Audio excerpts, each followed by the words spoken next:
Bu qizimiz menga bir hafta oldin murojaat qilgandilar. Kelganlarida men bularni laborator tekshiruvlarga yubordim. Analizdan ko'rib shuni tasdiqladikki, bularda dermatokoz, ya'ni klesh chiqdi va shunga qarab men muolajalar bularga yozib berdim va menga bir hafta davomida muolajaga qatnadilar.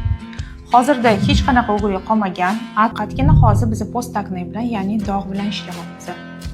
Ko'pchilik qizlarimizda turmushga chiqqandan keyin har xil gormonal o'zgarishlarning hisobiga yoki organizmdagi stresslar bu baribirga turmushga chiqqandan keyin boshqa bir muhit, boshqa bir sharoitda yashashni o'zi adaptatsiya bo'lguncha organizmda har xil o'zgarishlar bo'ladi.